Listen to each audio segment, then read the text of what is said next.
Assalamualaikum warahmatullahi wabarakatuh.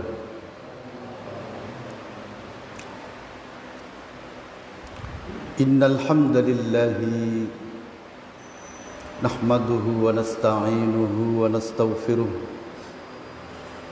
wa natubu ilayhi wa na'udzu bihi min syururi anfusina wa min sayyiati a'malina.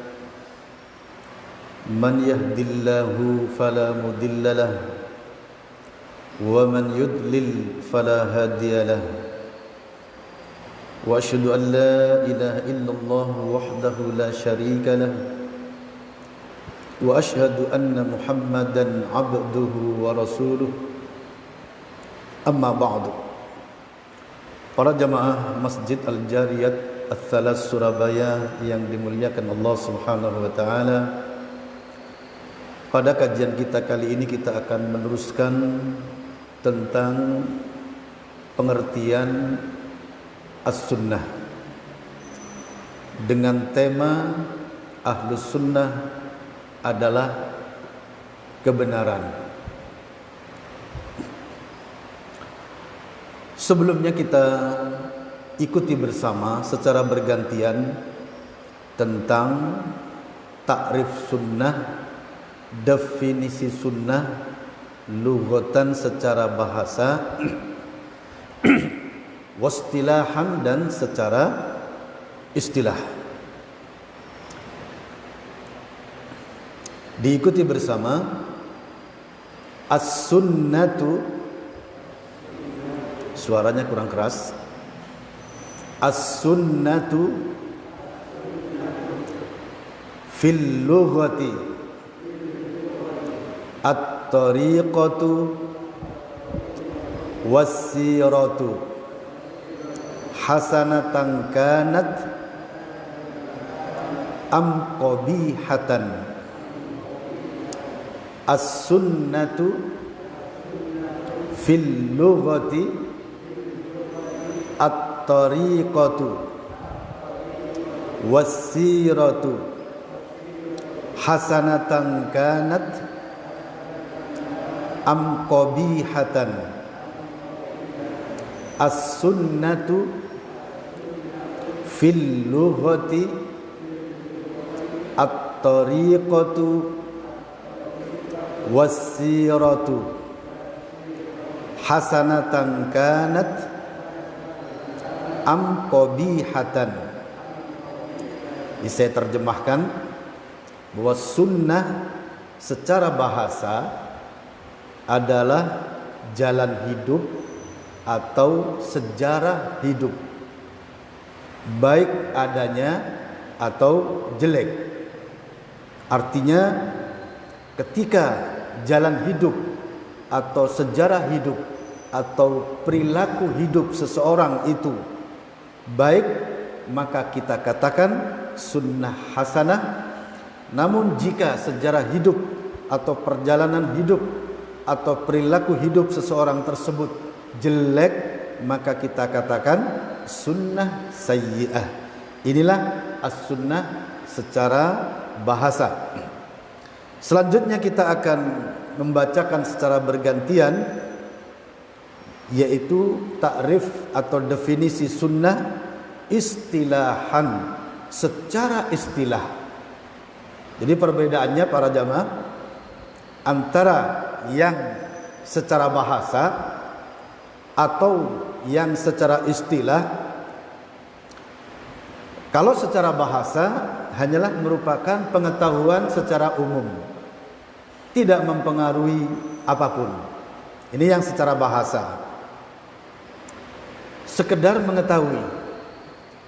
Adapun kalau disebut definisi secara istilah, itulah yang dimaksud dalam maqasidus syariah, tujuan-tujuan syariat ini, di mana orangnya, ahlinya akan mendapatkan kebaikan darinya, dan yang menyelisihinya akan mendapatkan kecelakaan darinya. Ini ya yang dimaksud dengan istilahan, secara istilah. Artinya yang dimaksud oleh tujuan agama, yang dengannya manusia wajib memperhatikan dirinya di dalamnya. Ini makna kedalaman daripada kalau sudah definisi itu secara istilah. Diikuti bersama as-sunnatu fi istilahi ulama'il aqidatil islamiyyati al-hadyu alladhi kana alaihi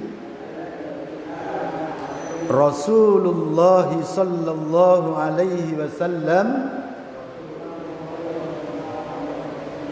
wa ashabuhu ilman wa i'tiqadan wa qawlan wa amalan. As-sunnatu fi istilahi ulama'il aqidatil islamiyyati al-hadyu alladhi kana alaihi Rasulullah sallallahu alaihi wasallam wa ashabuhu ilman wa i'tiqadan wa qawlan wa amalan. As-sunnatu wa hiya fi istilahi ulama'il aqidatil islamiyyati al-hadyu alladhi kana alaihi Rasulullah sallallahu alaihi wasallam wa ashabuhu ilman wa i'tiqadan wa qawlan wa amalan. Baik, sekarang saya terjemahkan. As-sunnah menurut istilah ulama akidah Islamiyah yaitu al-hadyu, petunjuk, alladzi kana alaihi Rasulullah sallallahu alaihi wasallam, yang mana Rasulullah sallallahu alaihi wasallam berada di atasnya, wa ashabuhu dan para sahabatnya. Dalam hal apa? Meliputi hal apa? Meliputi ilman, dalam masalah ilmu. Artinya dalam masalah ilmu yang namanya as-sunnah, yaitu yang mana Rasulullah sallallahu alaihi wasallam berada dalam ilmu itu. Wa'tiqadan dan akidah, keyakinan. Maksudnya bahwa as-sunnah di sini yang pelakunya disebut ahlus sunnah, yaitu meliputi keyakinan, akidah yang mana Rasulullah sallallahu alaihi wasallam dan para sahabatnya berada pada akidah tersebut, berada di atas akidah tersebut. Wa qawlan dan perkataan. Maksudnya sunnah di sini dalam sektor perkataan, di mana seseorang tidaklah berkata-kata kecuali yang baik dan benar, dan senantiasa mencontoh bagaimana akhlak Rasulullah SAW dalam berbicara. Selalu di atas kebenaran, selalu dalam nasihat kebenaran, selalu dalam kata-kata yang mengandung hikmah, dan tidak melakukan hal-hal yang bertentangan dengan kebenaran yang telah disunnahkan. Wa amalan dan perbuatan. perbuatan yang meliputi al-amalu bil arkan. Al-amalu bil arkan artinya perbuatan anggota tubuh. Ini disebut al-amalu bil arkan.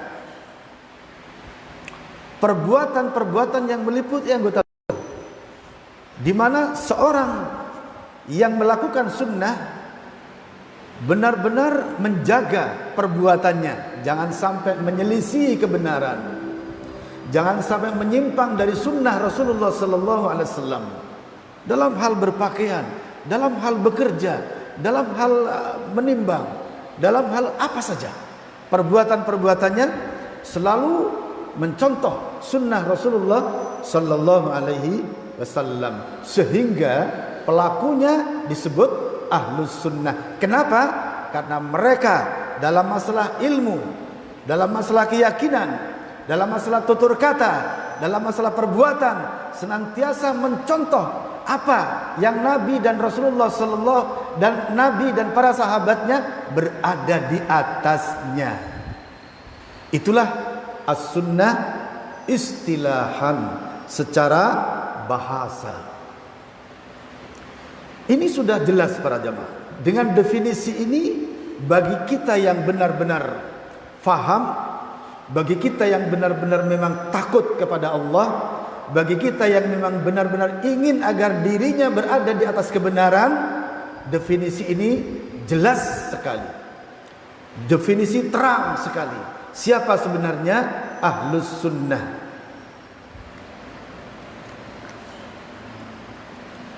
Kita sekarang mempelajarinya. Kenapa? Karena kita menginginkan termasuk bagian darinya. Sebab para jamaah, seseorang yang sudah menyatakan dirinya muslim kepada Allah, belum cukup dengan sekedar saya muslim. Saya ulangi lagi, seseorang yang sudah menyatakan dirinya muslim belum cukup ketika dia hanya mengatakan saya seorang muslim untuk menjadi yang paling selamat di hadapan Allah Subhanahu wa taala. Tapi kalau selamat dari neraka selama-lamanya, iya. Kalau soal selamat dari neraka selama-lamanya, iya. Kenapa? Karena ketika muslim itu masih ada pada dirinya, sudah pasti tidak akan selama-lamanya di neraka. Soal mampir mungkin, mampir sekian. Kenapa? Karena dosa yang tidak bisa dimaafkan. Tetapi para jamaah, ini yang saya maksud, sekedar mengaku muslim belum cukup di hadapan Allah untuk selamat. Melainkan jadilah seorang muslim yang muttabi'an li sunnati Rasulillah sallallahu alaihi wasallam, yang benar-benar mengikuti sunnah Rasulullah sallallahu alaihi wasallam, menjalani Islam dengan baik dan benar sesuai dengan yang disunnahkan. Tidaklah melakukan sesuatu di dalam Islam kecuali dia tahu ada dalilnya dari Quran dan sunnah. Tidaklah dia melakukan sesuatu dari perbuatan ibadah, melainkan dia akan berusaha mencari bagaimana sunnah Rasul dalam masalah ini. Tidaklah tayamum kecuali bagaimana tayamum Rasulullah sallallahu alaihi wasallam. Tidak hanya asal copot di fikih-fikih yang tidak dipertanggungjawabkan. Fikih itu para jamaah, fikih ya, fikih. Hati-hati dengan fikih. Mulai dari yang bisa dipertanggungjawabkan karena senantiasa rujukannya Quran dan Sunnah, sampai kepada fikih yang lost, jauh dari Sunnah, serba membolehkan apa kata orang saja, menurut ini, menurut itu, jauh dari dalil. Makanya dalam masalah ilmu fikih kita juga harus hati-hati. Seorang yang ahlus sunnah, dia akan mempelajari fikih yang dia tahu bahwa fikih ini benar-benar merujuk kepada dalil dari Al-Quran dan As-Sunnah. Tidaklah melakukan sesuatu apapun, bahkan ahlus sunnah tidak hanya dalam urusan ibadah, bahkan dalam urusan kehidupan sehari-hari, al-hayatul yaumiyah. Dalam kehidupan sehari-hari pun yang namanya ahlus sunnah, mereka akan berusaha bagaimana sunnah Rasul dalam masalah ini. Bekerja di pasar, subhanallah, jangan dikira masuk pasar silakan saja, jangan para jamaah. Di sana ada aturan Allah.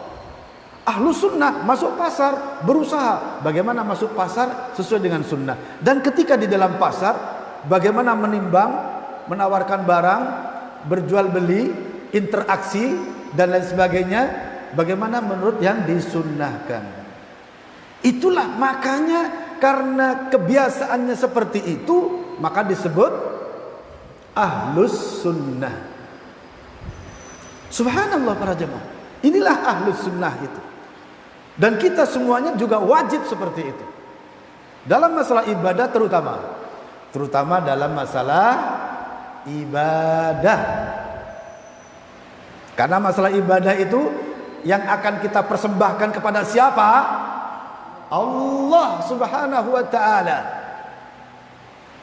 Sudah jelas ibadah itu tidak lain kecuali merupakan suatu perbuatan dari kita yang akan kita persembahkan, yang akan kita berikan sebagai bentuk penghambaan kepada siapa? Allah subhanahu wa ta'ala.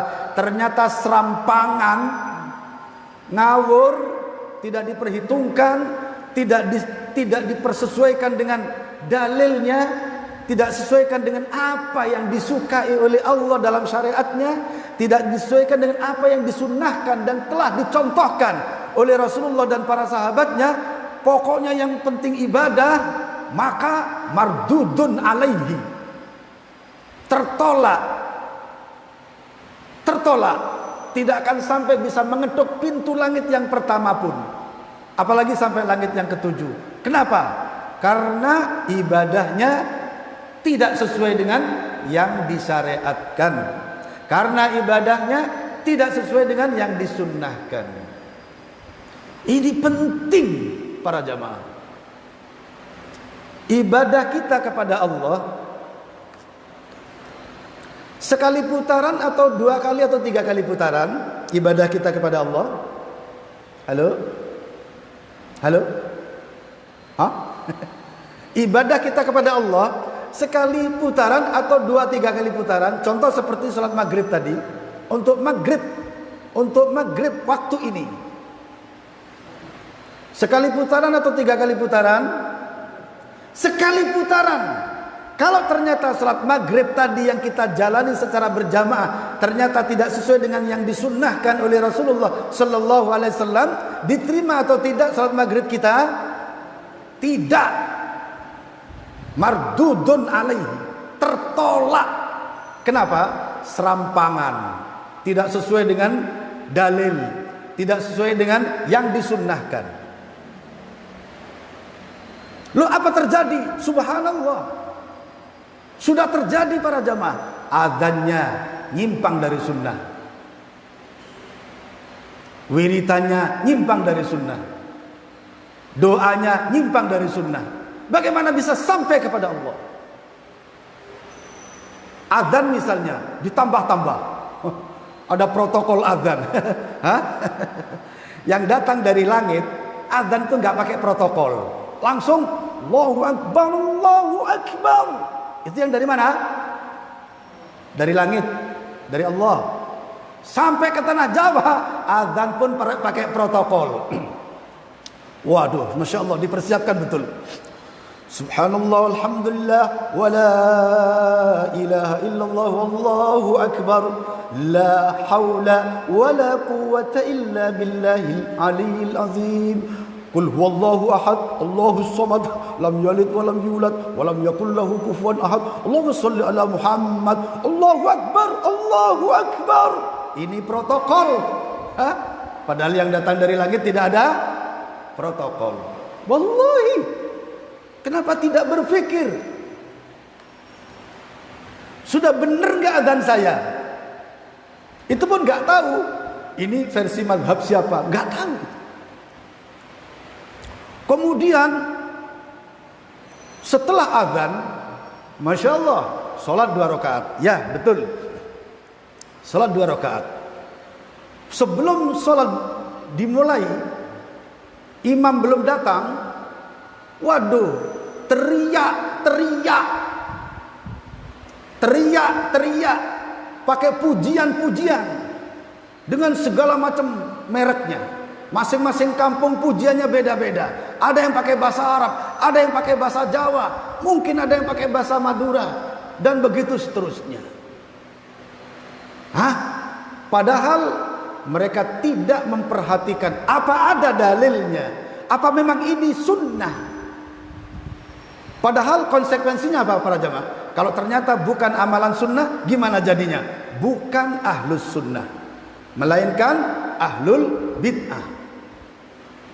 Pujian-pujian sebelum sholat itu adalah mungkarot, amal yang mungkar, sesat, tidak ada ajarannya dari Allah dan Rasulnya Sallallahu Alaihi Wasallam.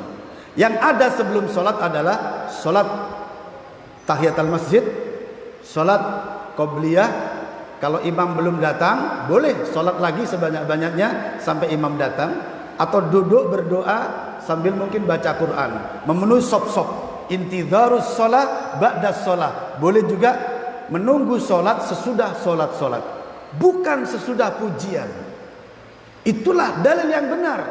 Intidharus sholat ba'da sholat. Menunggu sholat jamaah setelah sholat qobliyah, setelah sholat tahiyatul masjid, sholat qobliyah, ditambah lagi dengan sholat mutlak. Kenapa? Imamnya belum datang.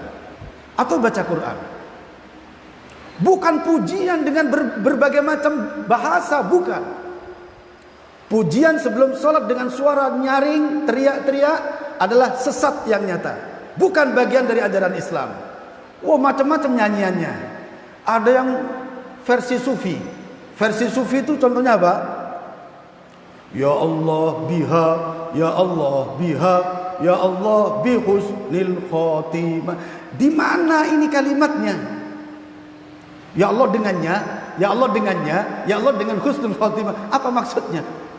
Ada lagi yang astaghfirullah rabbal baraya, astaghfirullah minal khotoya.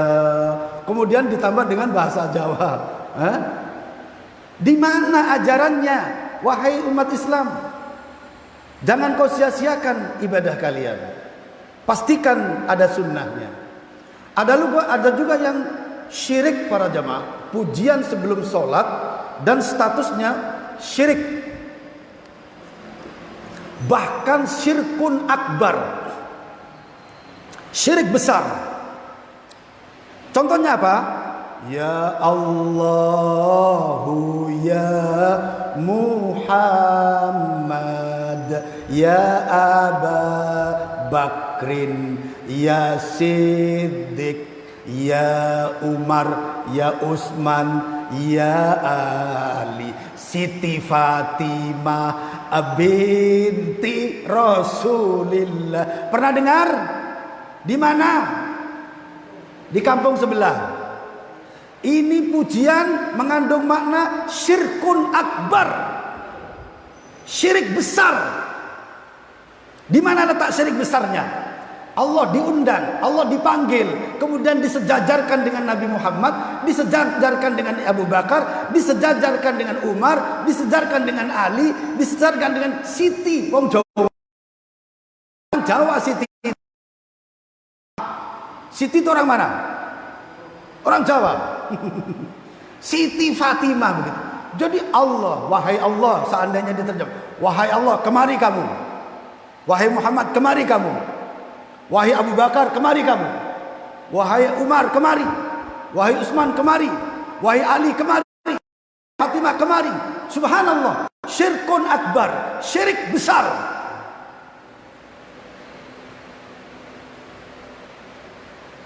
Wallahi, syirik besar. Sadar-sadar gitu loh. Allah dipanggil, disuruh baris dengan Rasulullah. Umar, Utsman, Siti wong Jawa, Fatimah. Ngawur 27 ngawur, 17 ngawur. Sayangnya, di mana para kiai? Kemana kalian para kiai? Kenapa kalian tidak berpikir untuk umatnya? Kemana para ustadz yang faham? Kenapa kalian tidak berpikir menyelamatkan umatnya dari syirik yang besar ini, yang senantiasa setiap saat sebelum sholat mereka dendangkan syirik besar ini? Ya Allahu ya Muhammad ya Aba Bakrin ya Siddiq ya Umar ya Utsman ya Ali Siti Fatimah binti Rasulillah. Syirkun akbar, syirik besar. Subhanallah. Apalagi tidak ada dalil bahwasanya sebelum sholat itu ada pujian. Kalau misalnya begini, di zaman Rasulullah memang ada pujian sebelum sholat misalnya, maka yang syirik hanya lagunya saja. Pujiannya ada dasar sunnahnya. Ini kalau ada dalilnya. Jadi contoh penyimpangan dari sunnah, pujian sebelum sholat. Contoh lagi para jamaah, di mana ahlus sunnah wal jamaah mereka akan berusaha sesuai dengan sunnah sallallahu alaihi wasallam. Dia berusaha bagaimana sifat sholat,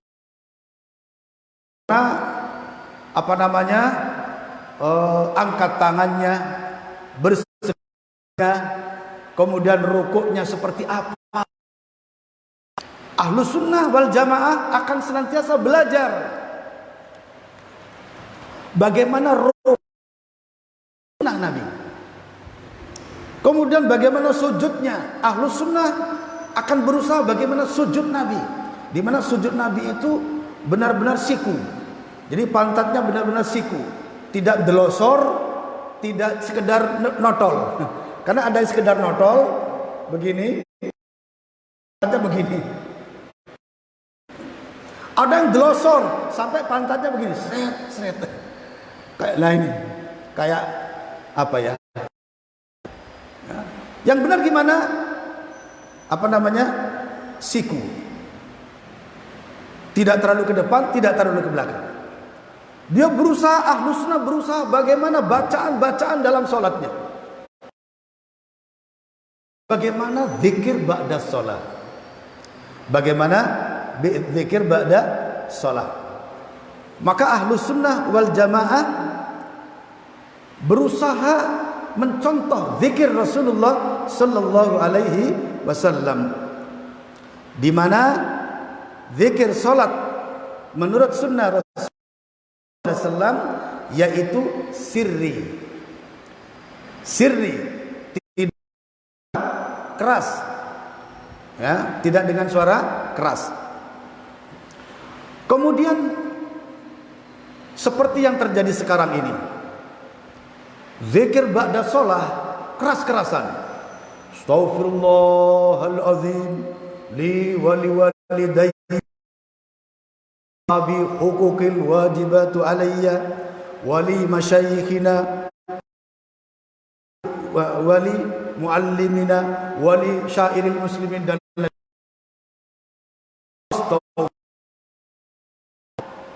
kemudian la ilaha illallah wahdahu la syarikalah lahul mulku wa lahul hamdu wa huwa ala kulli syai'in qadir. Suaranya nyaring.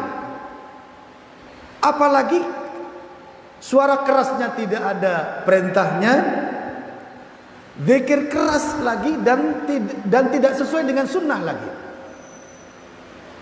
Coba kita lihat di hadis Rasulullah sallallahu alaihi wasallam tentang istighfar Rasulullah sesudah sholat. Lihat di kitab-kitab hadis, maka kita akan dapati bahwasanya wiridan Rasulullah sallallahu alaihi wasallam setelah sholat itu astaghfirullah, astaghfirullah, astaghfirullah. Ada al-azimnya, tidak ada. Tidak ada yang namanya astaghfirullahal azim. Ada, Yang ada adalah astaghfirullah, pendek. Kemudian dilangsungkan dengan Allahumma antas salam wa minkas salam tabarakta ya dzal jalali wal ikram. Tidak dipisah antara istighfar kemudian langsung la ilaha illallah, dipisah tidak. Kenapa? Astaghfirullah dengan Allahumma wahdahu la syarikalah dengan Allahumma la mani alima a'taita, satu hadis tersendiri. Maka tidak dipisah.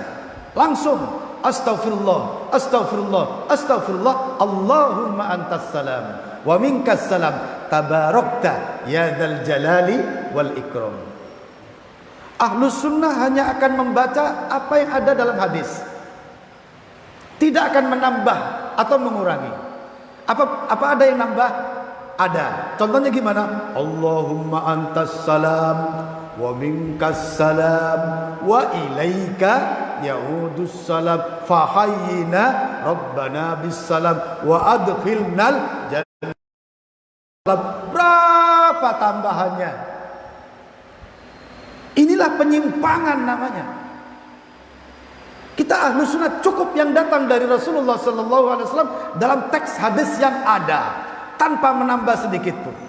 Itulah Ahlus Sunnah. Kemudian alhamdulillah 33 kali tanpa protokol. Karena yang ada di sebelah pakai protokol gitu loh. Alhamdulillahirabbil alamin ala kulli halin wa nikmatin. Subhanallah, subhanallah, subhanallah 33 kali. Itu pun cepet-cepetan. Subhanallah. Begitu disingkat-singkat. Subhanallahil azim wa bihamdi daiman abada. Alhamdulillah, alhamdulillah. Alhamdulillahirabbil alamin. Apa namanya? Saya lupa itu. Kemudian Allahu Akbar. Di mana protokol? Di mana? Ada dalam hadis langsung subhanallah 33 kali, alhamdulillah langsung.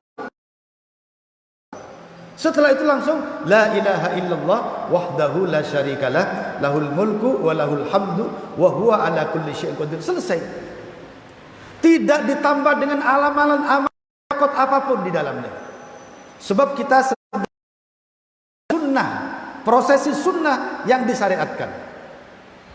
Tidak ada kemasukan unsur sufi di dalamnya, torekot apapun. Tapi yang terjadi di masyarakat kita, yang berperan bukan lagi sunnah Rasul, tapi yang paling berperan adalah doa-doa yang ada torikot sufiyah. Contohnya gimana? Contohnya setelah la ilaha illallah wahdahu la syarikalah lahul mulku wa lahul hamdu wa huwa ala kulli syai'in qadir, ditambah lagi dengan membaca la ilaha illallah 100 kali. Kemudian sebelumnya masih ada protokol. La ilaha sesudah salat fardu. Tidak akan pernah ada yang namanya wiridan la ilaha illallah 100 kali sesudah salat fardu. Kecuali bahwa ia adalah bagian dari ajaran Torekot Naksabandiyah. Karena saya pernah ikut, pernah ikut baiat di pesantren, di mana Torekot Naksabandiyah yang mensyariatkan adanya wiridan 100 kali sesudah sholat. Waktu itu saya ikut berbaiat dan saya berada di sop yang pertama. Guru saya saat itu orang Jombang, saya tidak nyebut namanya. Saat itu saya belum kenal dengan Quran dan Sunnah yang sebenarnya. Apa kata guru saya? Bapak-bapak kalau punya kotoran ditaruh di mana? Jawabannya mesti ditaruh di tong sampah kan? Kalau punya emas ditaruh di mana? Ditaruh di almari paling tinggi. Nah, dari situlah beliau bercerita bahwasanya nafsu berada di dada bagian kiri. Disinilah tempatnya hawa nafsu. Lah hawa nafsu itu terkadang membawa seseorang kepada sampah, kepada kejelekan. Maka supaya hawa nafsu ini tidak besar, tidak menjadi kuat, nah supaya melemah hawa nafsunya harus diantem dengan kalimat tauhid. Makanya kemudian la ilaha illallahnya seperti la ilaha illallah, la ilaha illallah, ilaha illallah. Maksudnya apa? Ngantem nafsu yang ada di sini. Ada lagi yang coba begini, ada lagi yang begini. Waduh para jamaah, kebodohan. Siapapun yang keluar dari sunnah Rasulullah SAW pasti dalun mudillun, sesat dan menyesatkan, bodoh lagi. Ya siapapun dia, siapapun lah pokoknya. Siapapun pokoknya masih seperti itu para jamaah, dalun mudillun, sesat dan menyesatkan. Tidak ada wiridan la ilaha illallah, la ilaha illallah, la ilaha illallah sesudah sholat fardu. Saya pernah ditantang oleh seseorang dan masih saudara. Saya katakan bahwa itu tidak ada dasarnya. Apa kata dia? Kan la ilaha illallah artinya baik. Waduh para jamaah, baik. Iya benar. Maka kemudian saya katakan, apakah semua yang baik mesti benar? Nah ini baru dia tahu. Kebenaran sesuai dengan dalil. Kalau soal baik, ya pokoknya new. Gimana? Pokoknya new, ya baik. New kok. Ini komputer ini new, baik bang new. Tapi benar belum tentu. Ternyata dipakai untuk yang negatif. Tapi kalau sudah benar sesuai dengan dalil, itu yang dimaksud. Kita beribadah kepada Allah satu putaran saja para jemaah. Jangan sampai yang kita tampilkan kepada Allah itu salah. Salah di sini artinya apa? Tidak sesuai dengan dalil. Berzikirlah kepada Allah sesuai dengan dalil. Jangan teriak-teriak. Di dalam hadis dikatakan, suatu ketika Nabi berjalan-jalan bersama para sahabatnya. Ketika jalan menanjak, para sahabat berkata Allahu Akbar. Ketika jalan turun, subhanallah begitu. Atau kalimat yang serupa. Teriak-teriak mereka. Pakai Allahu Akbar, subhanallah. Lantas oleh Nabi gimana? Ayyuhan nas. Ayyuhan nas kata Nabi, wahai manusia, irba'u ala anfusikum.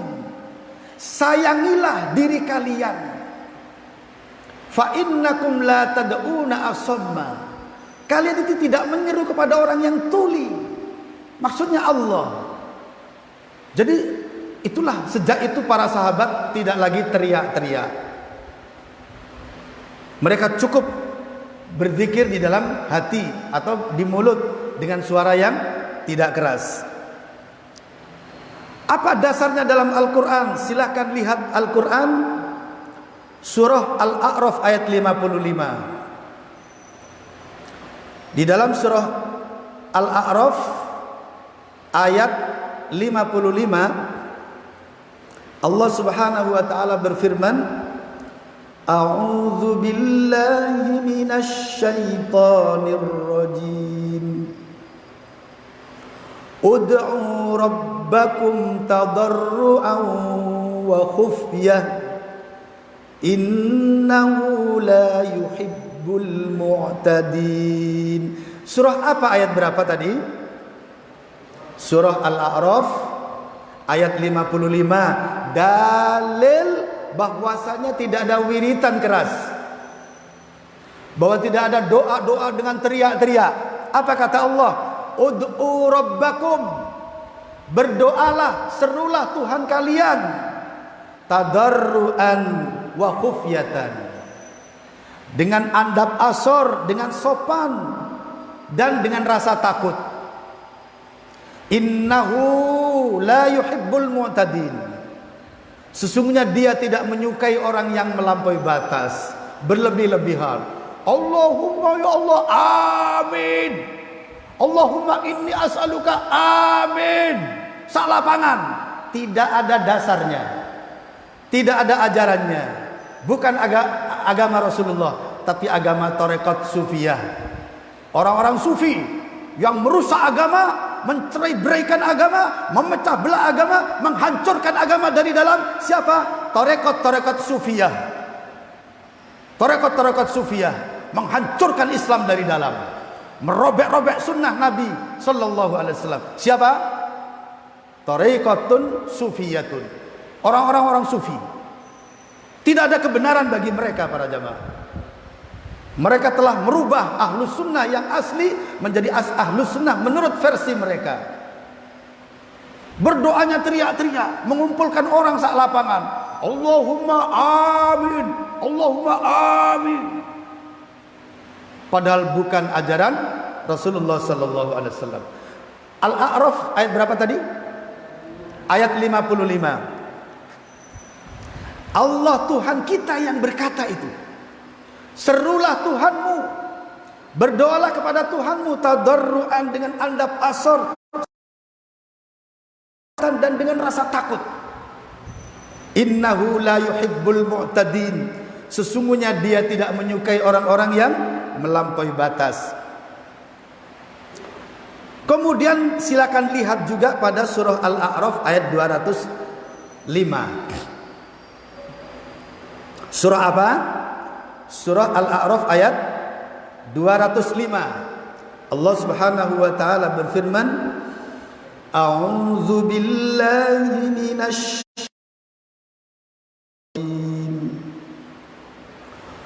Wadhkur rabbaka fi nafsika tadarruan wa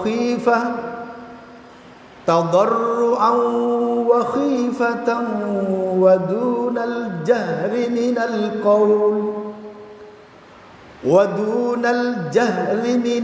qawli bil ghuduwi wal asal wala takunu minal ghafilin. Baca artinya yang sudah kedapatan. Ali.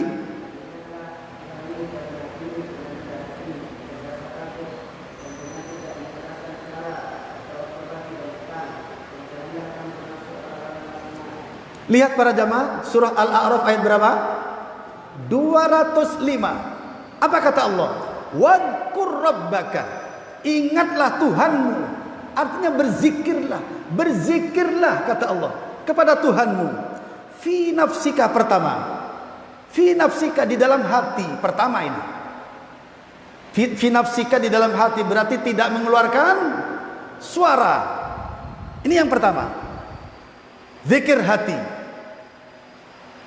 Tadarruan dengan andap asor, dengan lemah, rendah diri. Wa khifatan dan dengan rasa takut. Kemudian yang kedua, wadunal jahri minal qaul, dan dengan suara yang tidak keras. Ini yang kedua. Kapan? Bil ghuduwi wal asal, pada pagi hari dan sore hari. Wala takunu minal ghafilin, dan janganlah kalian menjadi orang-orang yang lalai. Surah apa ayat berapa? Al-A'raf 205. Larangan wiridan keras, teriak-teriak sesudah sholat, teriak-teriak di lapangan, mengumpulkan massa, dilarang di dalam Islam. Salatullah salamullah ala taha Rasulillah, mengundang orang sak lapangan, dilarang. Menurut Al-A'raf 205, dilarang. Rasulullah tidak pernah mengundang para sahabat berkumpul di lapangan khusus untuk berzikir. Para sahabat tidak pernah mengundang orang sak lapangan khusus untuk berzikir. Imam Malik tidak pernah mengundang orang sak lapangan khusus untuk berzikir. Imam Hanafi tidak pernah mengundang orang sak lapangan khusus untuk berzikir. Imam Syafi'i tidak pernah mengundang orang sak lapangan khusus untuk berzikir. Imam Ahmad tidak pernah mengundang orang sak lapangan khusus untuk berzikir. Ternyata Imam Surabaya balak-balik ngundang orang berzikir di lapangan. Setelah berzikir ngitung duit, ngitung uang, dapat sekian miliar. Proposalnya ke sana kemari minta dana khusus untuk mengundang orang zikir di lapangan. Tidak ada dasarnya dan bukan amalan Ahlus Sunnah wal Jamaah. Zikir pujian sebelum sholat bukan ajaran Islam, bukan bagian dari Ahlus Sunnah. Pujian, zikir sesudah sholat dengan suara keras-kerasan yang ada protokolnya, yang kemudian dimasuki tarekat-tarekat sufiyah, bukan bagian dari Ahlus Sunnah wal Jamaah. Telah ada larangan di dalam Al-Quran di dua tempat. Pertama, surah Al-A'raf ayat 55, larangan zikir keras-keras. Dan di surah Al-A'raf ayat 205, larangan zikir dengan suara keras dan berteriak-teriak. Apalagi zikirnya mengambil sana, mengambil sini, bukan yang dari sunnah Rasulullah sallallahu alaihi wasallam. Ma'asyiral muslimin rahimani wa rahimakumullah. Semoga kajian kita meningkatkan wawasan kita, pandangan kita tentang apa dan siapa sebenarnya sunnah dan Ahlus Sunnah. Dan semoga kita semuanya, keluarga kita, anak-anak keturunan kita, termasuk di antara Ahlus Sunnah wal Jamaah yang senantiasa berada di dalam Islam, yang pernah diamalkan, yang pernah dilakukan oleh Rasulullah dan para sahabatnya. Kapan? Hari itu, di masa beliau dan para sahabatnya masih hidup. Amin ya rabbal alamin. Seiring dengan habisnya waktu, insyaallah pada pertemuan yang akan datang seputar Ahlus Sunnah kita akan teruskan kembali sampai khatam, sampai sempurna, sampai kita memiliki tasawwurun kamilun, gambaran yang sempurna tentang siapa sebenarnya Ahlus Sunnah wal Jamaah, sehingga kita memiliki kecenderungan, memiliki kesemangatan, memiliki keinginan yang kuat agar termasuk di dalamnya. Amin ya rabbal alamin. Mari kita tutup pertemuan kita dengan doa kafaratul majlis. Subhanakallahumma wa bihamdika asyhadu an la ilaha illa anta astaghfiruka wa atubu ilaik. Assalamualaikum warahmatullahi wabarakatuh.